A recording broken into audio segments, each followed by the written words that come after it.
கர்த்தரும் இரட்சகருமாகிய இயேசு கிறிஸ்துவின் நாமத்தினாலே அன்பின் வாழ்த்துக்கள். உங்களுடைய பொக்கிஷம் எங்கே? வில்லியம் போர்டன் என்னும் மிஷனரி உயர்ந்த கல்வி கற்றவரும் பணக்காரருமாய் இருந்தார். ஆனால் அவர் அந்த உலக செல்வங்களை எல்லாம் துச்சமாக எண்ணி இஸ்லாமியர் மத்தியில் கிறிஸ்துவை அறிவிப்பதற்காக எகிப்து நாட்டிற்கு சென்றார். அங்கு அவர் தனக்கென்று ஒரு கார் கூட வாங்காமல் தன்னிடம் இருந்த பணத்தை எல்லாம் ஊழியத்திற்காக கொடுத்து உற்சாகமாக அங்கு எகிப்தில் ஊழியம் செய்து வந்தார். அங்கு இருந்த 4 மாதங்களில் முதுகு தண்டுவடத்தில் வியாதி பிடிக்கப்பட்டு தனது 25வது வயதில் அங்கு கர்த்தருக்குள் நித்திரை அடைந்தார். அவரது சடலம் அங்கு எகிப்து நாட்டில் புதைக்கப்பட்டது. எகிப்தை மிகவும் சிறு வயதில் ஆண்ட கிங் துத்தன் கமீன் சாகும்போது கிங் துத்தன் கமீன் 17 வயதுதான். அந்த காலத்தில் எகிப்தியர் மரணத்திற்கு பின் வாழ்க்கை உண்டு என்று நம்பினபடியால் அந்த அரசன் மரித்தபோது தூய தங்கத்தில் செய்யப்பட்ட ரதங்களையும் ஆயிரக்கணக்கான தங்கத்தால் செய்யப்பட்ட பொருட்களையும் கூட வைத்து புதைத்தனர். அந்த அரசின் சடலம் வைக்கப்பட்டிருந்த பெட்டியும் தங்கத்தாலே செய்யப்பட்டு அது தங்கத்தாலான குகைக்குள் உள்ளே வைக்கப்பட்டிருந்தது.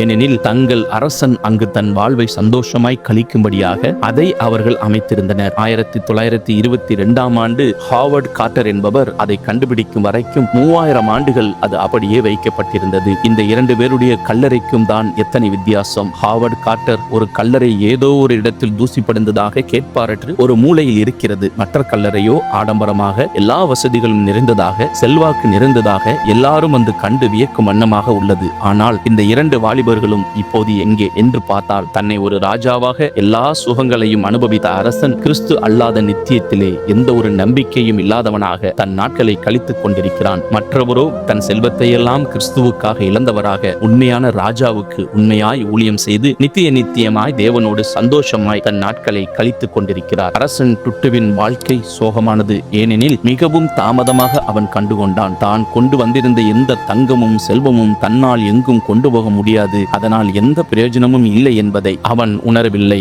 ஆனால் மற்றவரோ பரலோகத்தில் உங்களுக்கு பொக்கிஷங்களை சேர்த்து வையுங்கள், அங்கே பூச்சியாவது துருவாவது கெடுக்கிறதும் இல்லை, அங்கே திருடர் கண்ணமிட்டு திருடுகிறதும் இல்லை என்ற சத்தியத்தை அறிந்தவராக தன் பொக்கிஷத்தை பரலோகத்தில் சேர்த்து வைக்கிறார்கள். அதனால் தன் நித்தியத்தை வெற்றியாக முடிவு செய்தவராக அவர் நித்தியமாக வாழ்கிறார். இந்த இருவருக்கும் உள்ள வித்தியாசம் என்ன என்பதை நம்மளால் புரிந்து கொள்ள முடிகிறது. நீங்களும் நானும் இதில் யாராக இருக்கிறோம்? நம்மை நாமே நிதானிப்போம், தேவனுக்குள் ஒப்புக் கொடுப்போம், கர்த்தர் வருகைக்கு ஆயத்தமாவோம். நம்முடைய நித்தியமான வீடு பரலோகம் மட்டுமே. கர்த்தர் தாமே உங்களை ஆஸ்வதிப்பாராக. கர்த்தர் நாம மகிமைப்படுவதாக. ஆமேன்.